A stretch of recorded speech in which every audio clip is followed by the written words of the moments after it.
Bapak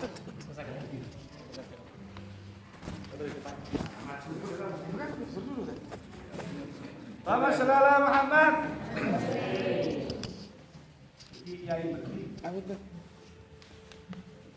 Bukan kiai.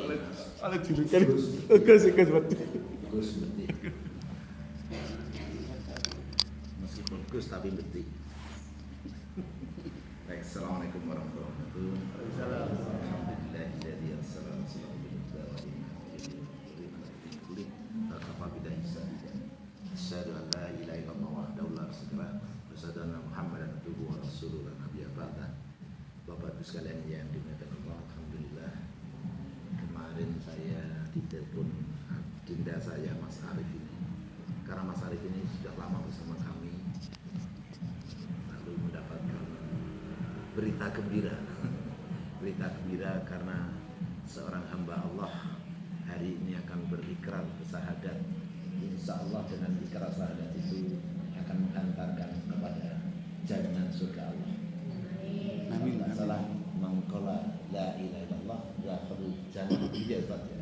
Barang siapa yang berkata atau mengatakan la ilaha illallah, maka dia akan masuk ke dalam surga. Jadi menjadi muslim itu enak banget. Kenapa enak banget? Nah, cukup dengan kalimat syahadat tadi itu langsung jaminan surga. Seperti dijelaskan oleh Mas Arif tadi, sekian tahun masa sebelum iman itu lalu akan tiba-tiba berubah total menjadi sebuah kebaikan gara-gara hijrah ke dalam keimanan. Mbak Sylvia ya, 2008 yang lalu, tahun 2008 saya dapat tugas itu ke sebuah negara namanya New Zealand. Saya harus tinggal di sana 3 bulan. Nah, saya menarik sekali ketika suasana di sana kebetulan saya menemukan banyak sekali gereja. Tetapi gereja itu tidak lagi berfungsi. Jadi pada hari Sabtu maupun hari Ahad atau hari Minggu itu boleh dibilang sudah tidak berfungsi. Tinggal sedikit gereja yang masih berfungsi di New Zealand. Kemudian saya coba bertanya, mengapa itu terjadi? Ternyata terjadi gelombang pelepasan keimanan Kristen. Jadi mereka itu sekarang banyak yang istilahnya agnostis. Agnostis itu masih percaya adanya Tuhan, tetapi meyakini Tuhan itu tidak mengirimkan agama, tidak menurunkan agama. Karena itu lalu agama ya dicari sendiri-sendiri. Jadi sekarang itu ada agama baru, agamanya para agnostis. Kalau ditanya siapa Tuhan itu, jawabannya the one, yang satu, ahad, kira-kira begitu. Itu jadi nama Tuhannya itu the one. Itu sekarang kelompok agnostis itu. Dan agnostis ini lumayan berkembang. Kapan itu ketika kita dapat tamu dari Australia, waktu riset di Malang itu kan juga kita coba bincang. Salah satunya begitu, ternyata di Australia pun yang namanya agnostis itu berkembang. Sehingga saya katakan tadi akhirnya gereja-gereja di New Zealand itu lalu banyak yang kemudian tutup, peran fungsinya lalu kosong. Bahkan saya masih ingat betul, saya 3 bulan di sana ada 3 gereja yang terjual. Alhamdulillah yang membeli masjid, Pak. Dan memang masjid orang di sana berkembang, tapi ada para pendatang yang datang ke New Zealand, belum penduduk aslinya yang berkembang. Nah, kemudian kebetulan salah satu dosen saya itu adalah putri ya. Kalau anak perempuan itu putri kita aja ya. Putri dari seorang pendeta Kristen. Tapi kemudian dia juga hijrah kepada agnostis tadi. Akhirnya kemudian saya berbincang, berinteraksi, kemudian saya tanya, apa yang membuat Anda menjadi seperti itu? Bahkan lucu juga ini agnostis. Ketika saya tanya, yang benar dan yang baik itu kalau menurut aliran agnostis, kira-kira bagaimana? Ya kalau sesuai dengan, kalau saya menganggap itu baik ya jadilah baik, kalau itu benar maka jadilah benar. Jadi yang ukuran benar dan salah itu adalah pada yang bersangkutan. Kenapa begitu? Karena memang tidak beragama meskipun bertuhan. Nah kan kita beragama ada kitabnya kan kita jelas. Tuntunan mana baik benar kan jelas. Tapi kalau orang hanya bertuhan tapi tidak beragama, ya tentunya lalu baik buruk menurut ukurannya masing-masing. Kemudian saya tanya lebih lanjut, mengapa Anda harus pindah keyakinan menjadi agnostis, menjadi tidak beragama? Ternyata jawabannya mengejutkan. Saya sampai hari ini tidak bisa mendapatkan penjelasan yang memuaskan akal pikir saya. Bagaimana mungkin seseorang yang disebut manusia pada saat yang sama harus diposisikan sebagai Tuhan. Kan keyakinan di dalam Kristen itu yang ada yang mengatakan bahwa Yesus itu adalah Tuhan 100%, juga manusia 100%. Nah, prosesi bagaimana Tuhan menjadi manusia dan manusia kemudian juga sekaligus Tuhan, itulah yang kemudian sampai hari ini di sana tidak seorang pun yang bisa menjelaskan, yang memuaskan pikirannya. Ujung-ujungnya mereka lalu diberi semacam dogma. Kalau kamu percaya, nanti kamu akan menemukan hikmahnya, jangan dipertanyakan. Kira-kira seperti itu. Tapi kan orang New Zealand ini kan orang-orang yang intelektualnya canggih. Nah, justru kemajuan intelektualnya itu mau nggak mau terus memikirkan itu. Walhasil akhirnya mereka lari. Mereka lari dari keyakinannya karena ketidakmampuan menjelaskan duduk perkara tentang yang namanya ketuhanan Yesus. Karena adalah sebuah fakta bahwa Yesus adalah seorang manusia, tentu manusia mulia dalam pandangan Islam. Yesus itu adalah Isa, dan Nabi Isa itu adalah seorang nabi yang sangat mulia, karena bahkan beliau adalah seorang nabi yang lahir tanpa prosesi sebagaimana kita-kita yang ada di sini. Ya, bahkan digambarkan seperti bagaimana Nabi Adam alaihissalam, ya. Kalau Nabi Adam alaihissalam itu kan tidak berayah dan tidak beribu. Kalau ini hanya beribu tanpa berayah, lahir dari seorang perawan yang suci, yang tidak tersentuh oleh siapapun. Di dalam Islam kita melihat Kanjeng Nabi Isa yang disebut dalam agama Kristen sebagai Yesus seperti itu. Nah, jadi masyarakat di New Zealand itu kemudian tidak mendapatkan kepuasan jawaban ketika harus menerima dogma tanpa bisa dimengerti bagaimana duduk perkara seorang manusia yang tercatat tanggal lahirnya, tercatat kewafatannya, lalu kemudian pada saat yang sama adalah juga Tuhan. Termasuk kemudian mereka tidak bisa mendapatkan kepuasan, bagaimana mungkin Tuhan yang Maha Kuasa harus melalui pengorbanan untuk mengampuni dosa hambanya. Padahal kalau tadi dijelaskan Mas Arief, begitu seseorang bersahadat, segala dosanya hapus. Ya kan begitu kan ya. Nah, karena ketidakmampuan itulah, ya, itu membuat masyarakat seperti New Zealand resah dan gelisah. Bahkan ketika saya ada di sana, ada satu peristiwa yang sangat luar biasa, yaitu diskusi tentang George Bush. George Bush ini kan terkenal presiden yang banyak melakukan tanda petik pembunuhan, karena dia melakukan penyerangan-penyerangan pada masyarakat sipil yang menimbulkan banyak korban. Lalu didiskusikan di sana, George Bush itu surga atau neraka? Jadi George Bush, Hell or Heaven, nah, gitu judulnya. George Bush, neraka atau surga, didiskusikan itu. Dan tetap saja dua kubu saja. Kenapa? Yang satu mengatakan, pokoknya percaya Yesus juru selamat, siapapun dia, maka masuk surga. Lalu pertanyaan berikutnya, lalu di mana keadilan Tuhan? Kalau orang Kristen yang baik dengan Kristen yang tidak baik, apakah sama surganya? Nah, kira-kira begitu perdebatannya. Ya, perdebatannya begitu. Karena di dalam Kristen diyakini kalau percaya pada Yesus, maka dia akan masuk surga. Tapi di dalam konteks Islam sesungguhnya sederhana banget.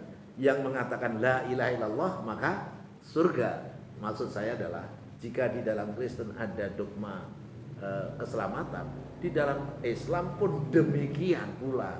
Maka jangan galau. Insya Allah yang ada di sini hari ini, saya yakin semuanya pernah bersahadat, ya, selama tidak kemudian diujungi dengan kesirikan pada saat ajal, maka insya Allah surga.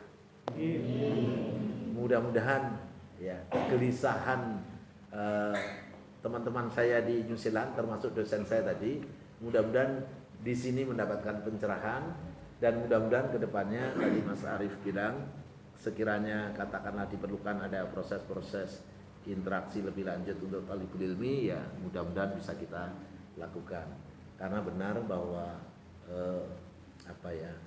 Islam itu adinul akal. Jadi orang yang nggak berakal itu ya nggak berislam. Seorang Muslim itu harus menggunakan akalnya untuk mengenalinya. Jadi kita tidak boleh beragama dengan tidak mengenali agama itu.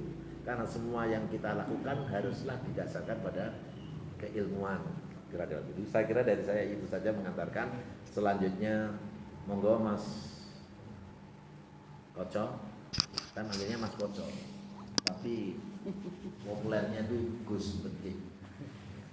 Memang anaknya Betik, lihat saja penampilannya kan gitu. Saya tadi sudah dimarahi sama istri saya, Mas. Oh, saya itu ya apa sih, kok sih tetap gaya sulung itu, nah, begitu deh. Itu. Mumpung ada istri saya di depan saya itu biar loh, saya ingatkan gitu ya, nah itu loh, ya seperti itu. Tapi ya begitulah, karena beliau itu dikenal dengan Islam rasional. Islam rasional yang nama Islam itu segalanya mesti kita renung, kita pikir dengan menggunakan akal sehat. Kira-kira begitu. Jadi kalau dia berani pakai suam, itu tandanya setelah dikaji bahwa syariat pakai suam itu bukan barang yang dipersalahkan. Kira-kira begitu. Tak biro titik, tapi lagi saya orang Yesus. Assalamualaikum warahmatullahi wabarakatuh. Melar Bu, melar. Boleh tulunganku. Bismillahirrahmanirrahim. Assalamualaikum warahmatullahi wabarakatuh. Asyhadu an la ilaha illallah, asyhadu anna Muhammadar Rasulullah.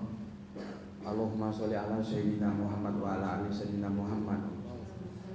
Kama sholli ala sayyidina Ibrahim wa ala ali ala sayyidina Ibrahim fil alamin innaka Hamidum Majid. Jadi kalau ada yang tanya, ini aku coba pakai pemahaman mainstream dulu ya. Nanti kalau mau yang anti mainstream nanti boleh. Kalau ada yang tanya, saudara-saudara kita itu nabinya belum selamat, itu disolawati dimintain doa supaya selamat. Maka kalau ada yang tanya gitu, oh enggak, bukan Nabi Muhammad saja, Nabi Ibrahim juga kita sholawati kok. Tadi kan ada Nabi Ibrahim.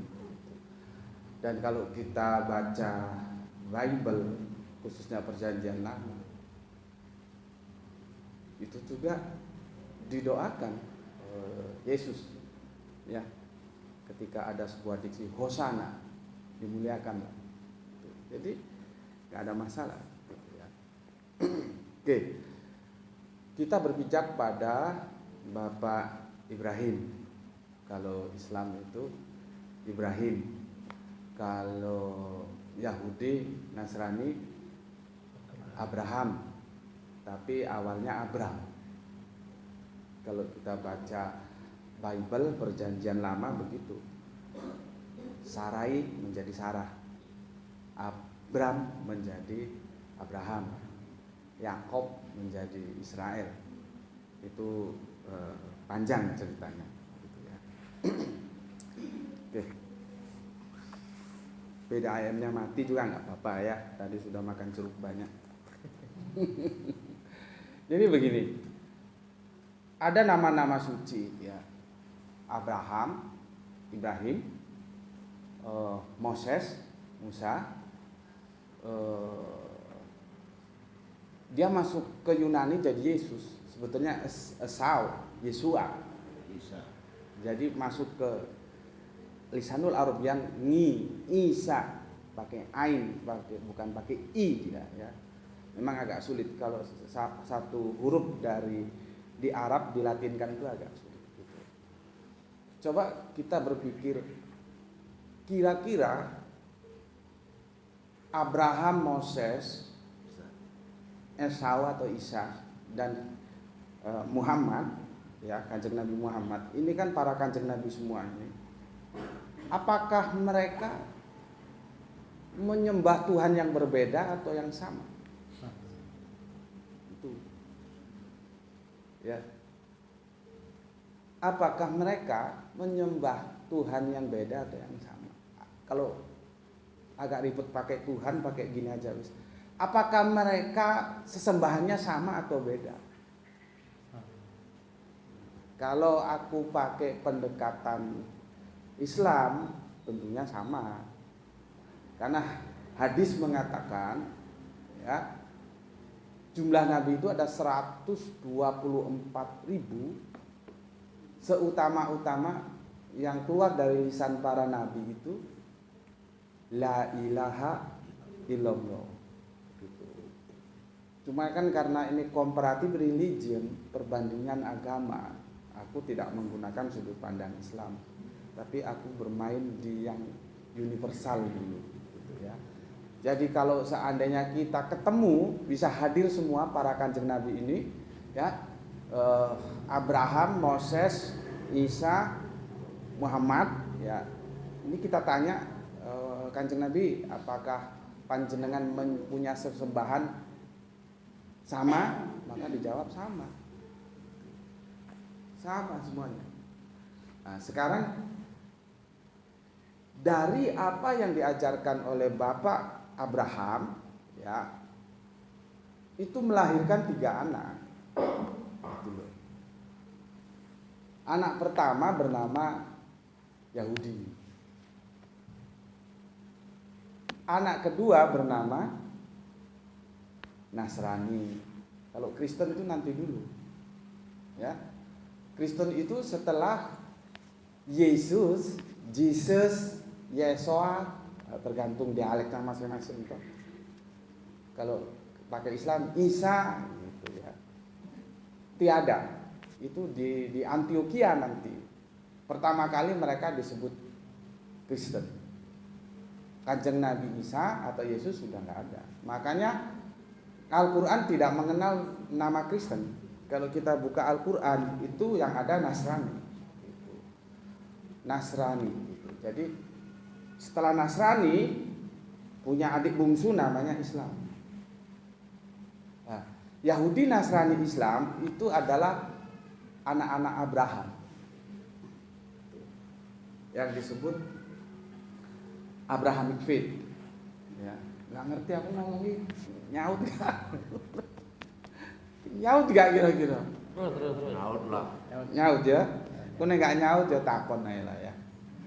Karena Al-Quran mengatakan para nabi itu diutus dengan bahasa kaumnya. Jadi nabi itu pintar, kaumnya SD ya bahasa SD, kaumnya nanti SMP bahasa SMP, kaumnya SMA ya bahasa SMA. Kalau ini kan campur, jadi memang agak sulit kalau publiknya campur, gitu ya. Cuman nggak apa-apa, nanti bisa tanya kalau ada yang kurang jelas. Oke, Milata Abraham melahirkan anak-anak Yahudi, Nasrani, Islam. Ketiga agama ini tidak bisa keluar dari kewibawaan Bapak Abraham atau Ibrahim. Tidak bisa. Semua menggantungkan kepada kebesaran nama itu. Maka dia dikatakan Bapak orang beriman. Itu Bapak Ibrahim. Gelarnya kalau di Islam Khalilullah. Ya, nggak bisa. Kalau mau kurang jelas tanya kepada teman Yahudi. Mereka bergantung kepada Bapak Abraham. Ya. Nasrani bergantung Abraham. Islam apa mana? Di Al-Quran dijelaskan ikutilah milah Ibrahim. Gitu. Jadi nggak bisa. Makanya disebut Bapak orang beriman. Gitu. Nah, disebutlah itu milah atau milatah. Gitu ya. Tinggal nanti bahasanya mana yang mau dipakai. Itu. Oke. Dari sini kita tahu bagaimana kerangka keimanan itu harus dibangun. Ya semua ada tempus delicti. Jadi kalau hukum itu ada tempus delicti, tempus itu tempo, waktu, ada locus delicti, locus itu tuku lokasi ndek rek per meter piro, tempat gitu ya, locus. Ada lagi tempus delicti, locus delicti, ada corpus delicti. Nah, itu angel itu kerjaan pengacara biasanya orang-orang hukum gitu ya. Cuman kalian kan ya pura-pura tahu aja meskipun nggak tahu dikit gitu ya. Aku ngerti. Oh, tempus delicti. Tempus itu waktu. Waktu. Semua ada batas waktunya ya. Sebagai tokoh kan sejarah yang masuk kita itu lewat Bapak Abraham atau Ibrahim. Kalau kesananya tentunya mulai Adam, terus nanti Nuh dan berikutnya toh. Tapi yang sampai kita monumentalnya ke Bapak Ibrahim, ya, itu punya batas waktu.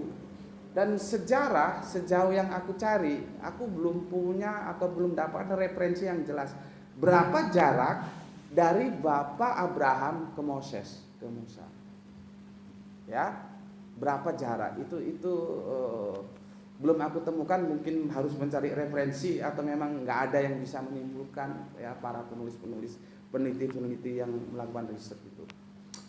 Kalau kita hidup di zaman Bapak Abraham, ya kita harus ikut jalan lurus yang diajarkan oleh Bapak Abraham. Itu loh. Ya, karena nggak ada pilihan lain. Nah, tapi kan seperti aku bilang tadi, semua ada tempusnya, ada waktunya. Bapak Abraham selesai, maka kenabian dilanjutkan oleh Kanjeng Nabi Musa atau Moses yang disebut Yahudi. Gitu loh. Jadi kalau kita hidup di era dulu tuh, di era Bapak Musa, ya kita harus ikut ajarannya Yahudi. Ya, paham di sini. Nah, kalau dari Yahudi ke Nasrani itu 750 tahunan. Setelah itu dilanjutkan Yesus yang dikenal begitu, atau kami menyebutnya Kanjeng Nabi Isa.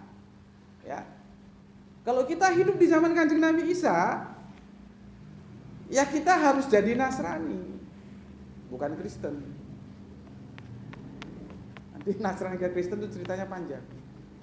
Ya, harus jadi Nasrani, karena satu-satunya jalan yaitu dari Nasrani, dari Kanjeng Nabi Isa ke Kanjeng Nabi Muhammad itu sekitar 6 atau 500-an. Ya. Tahun, ya, atau 5 atau 6 abad. Ya. Maka kita ya harus mengikuti ajaran yang dibawakan oleh Kanjeng Nabi Muhammad. Itu loh. Jadi ini semua melanjutkan. Dan di Al-Quran dikatakan bahwa kita tidak boleh membeda-bedakan para nabi itu. Semua harus dihormati. Bayangkan, saya aja menyebutnya Kanjeng Nabi Isa. Gitu. Semua itu harus dihormati, tidak boleh dibeda-bedakan. Nah, Kanjeng Nabi Muhammad ini sebagai khataman nabi atau penutup para nabi sampai yaumul sa'ah. Bukan yaumul qiyamah. Tapi jelasannya agak ribet itu. Yaumul sa'ah, bukan yaumul qiyamah. Qiyamah itu bangkit. Qiyamul lail, salat malam, ya. Bangkit tengah malam, ya. Itu qiyam. Ya. Kalau kiamat, kebangkitan, hari kebangkitan gitu. Bukan hancurnya habitat kehidupan. Kalau hancurnya habitat kehidupan itu sa'ah. Di surat Az-Zukhruf 61, iki nek enggak ustaz temenan enggak iso jelasno iki. Gitu loh. Ya. Ojo delok prejengane. Ya. Lihat apa yang disampaikan. Az-Zukhruf 61 li saati. Nah, pakai sa'ah dia. Bukan kiamat. Sa'ah itu hancurnya habitat kehidupan kabeh gak ono, mati baru kiamat bangkit. Itu sebetulnya begitu. Nah, Islam itu sampai yaumul sa'ah karena dia sudah penutup khataman nabi, tidak ada nabi lagi, tidak ada wahyu lagi. Nah, kalau kita di zaman Bapak Ibrahim itu dulu suhub, masuk ke zaman Nabi Musa, kajian Nabi Musa, disebutlah dia Torah. Ya, Torah itu hukum. Ya, jadi kalau Torah Musa itu hukum Musa. Ya. Jadi kalau ngomong hukum Torah itu salah. Karena Torah itu artinya hukum Torah. Kalau hukum Torah berarti kan hukum-hukum. Ya. Di sana yang disebut sebagai monumental Dasatita atau Ten Commandment, gitu ya. Jangan kamu adakan Allah lain di hadapanku. Tegas gitu. Ya. Nah, terus di Kanjeng Nabi Isa aturan mainnya terbukukan dalam Injil. Gitu loh. Kanjeng Nabi Muhammad dalam Al-Qur'an. Nah, kalau panjenengan nanti sering baca Quran gitu ya, itu nanti kisah-kisah yang ada di perjanjian lama, perjanjian baru itu akan termaktub juga di perjanjian terakhir. Gitu loh. Jadi kalau ada perjanjian lama, ada perjanjian baru, ya harus ada perjanjian terakhir dong. Kalau Torah itu disebut perjanjian lama, Injil perjanjian baru, Al-Quran perjanjian terakhir. Logikanya begitu. Nggak ada perjanjian lagi. Gitu, ya, oke. Nah, agama ini semuanya bersumber. Tadi kan yang disembah satu toh, Allah toh, bersumber dari satu sumber yang sama yaitu Allah. Maka disebutlah ini dinullah. Gitu loh. Disebut dinullah. Cuman punya batas waktu, tempus kapan berlakunya. Ya. Yang di sini nggak tahu ya. Aku dulu masih ngalami duit seringgit. Seringgit itu 2,5 perak. Jadi kalau mau sekolah aku sama mbakku dikasih mamaku 5 perak. Itu dapat bakso 2 mangkok karena harganya 2,5 ringgit. Kalau misalkan sekarang ada duit yang seringgit itu, ya, ini sah. Uang ini sah. Karena apa? Ada tanda tangan BI. Bank Indonesia itu yang punya otoritas. Tapi apakah berlaku? Enggak berlaku. Karena temposnya sudah lewat. Gitu. Begitu juga milat Abraham itu sah. Cuman pada waktunya. Yahudi sah pada waktunya. Ya. Nasrani sah pada waktunya. Islam sah pada waktunya. Kapan? Mulai melanjutkan ya apa yang dibawakan oleh Kanjeng Nabi Isa sampai yaumul saah nanti itu waktunya. Jadi kita tinggal hidup di masa apa gitu loh. Nah, sekarang kita ini hidup di masa kenabian Kanjeng Nabi Muhammad. Ya tidak ada pilihan lain kecuali Islam. Dan Islam itu bukan agama baru. Nabi Muhammad itu bukan nabi baru. Islam itu adalah pelanjut dinullah, mulai milata Abraham, Yahudi, Nasrani, Islam. Nabi Muhammad juga gitu, pelanjut nabi-nabi seniornya. Orang kadang-kadang karena nggak paham jadi dikirain terpisah gitu loh. Padahal ini satu garis lurus gitu. Dikirain terpisah sehingga orang sulit untuk berteman, bersahabat dengan yang beda gitu loh. Bersahabat saja gitu, nggak ada masalah gitu. Karena kita tahu duduk permasalahannya seperti itu. Oke. Nah, tadi kan tak bilang bahwa mereka menyembah Allah yang sama, ya. Tauhid itu, nah, tauhid itu bukan hanya bicara siapa, ya. Tauhid itu juga iki engko sampai nduk ulama-ulamamu. Aku baru bukan ulama. Sampaikan kepada ulama-ulama kalian, ustadz-ustadz, kiai-kiai, guru-guru ngaji. Kalau menjalankan syahadat itu jangan menjelaskan siapa saja. Itu belum lengkap. Nanti mbaknya bisa mengomentari itu. Banyak di Kristen dulu menyembah siapa? Allah. Menyembah Allah tuh. Allahnya berapa?